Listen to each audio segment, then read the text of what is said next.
Hello and greetings from the Institute for Interreligious Dialogue and Islamic Studies here at Tangaza University College in Nairobi, Kenya.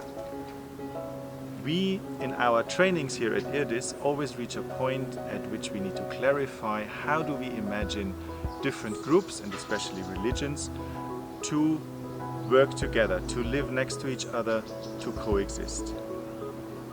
For that, we have made a little demonstration that I will show you with my colleagues Milkah and Debbie from the IRDIS team.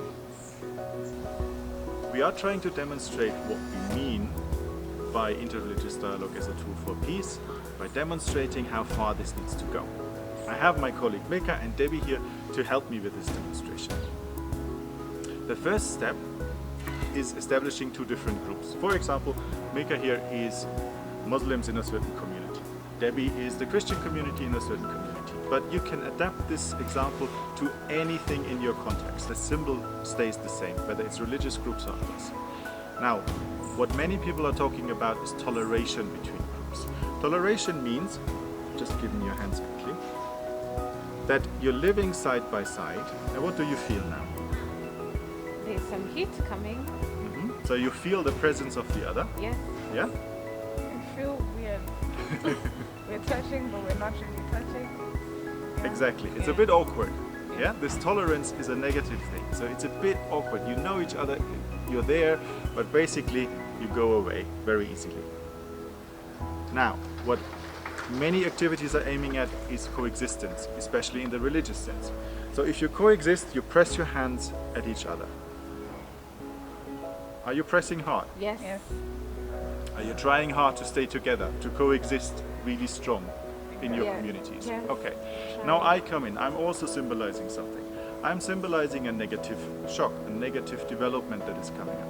I can be poverty, I can be religious extremism, I can be misunderstandings, I can be economic hardships, I can be elections, I can be climate change. No matter what, in your community there are specific issues. They are coming in and they are pushing people apart. They're pulling groups apart that are trying to coexist. Try a little bit harder. More coexistence. Try harder. Yeah? Try really hard. I come in, negative shock. They have no chance. That was easy, yeah? It's super easy. So what we're trying from that experience, what we're trying at IRDIS is different forms of collaborations. We have trainings together, we study together, we eat and have festivities together. No? All these kind of things that you can do in your communities as well. So we're trying to build something here. And this, how does that feel now? Stronger. Stronger? Tighter. Let's see. A negative shock comes in. I come in. I try to pull them apart. Yeah? But it's difficult. I can try really hard. And they don't really have to try that hard. Yes, I have to try. The symbol here is clear.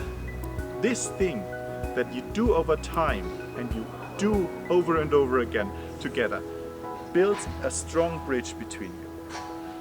What makes this example really striking, especially in the religious sense, there's a lot of fear of mixing religions, syncretism, however you want to call it.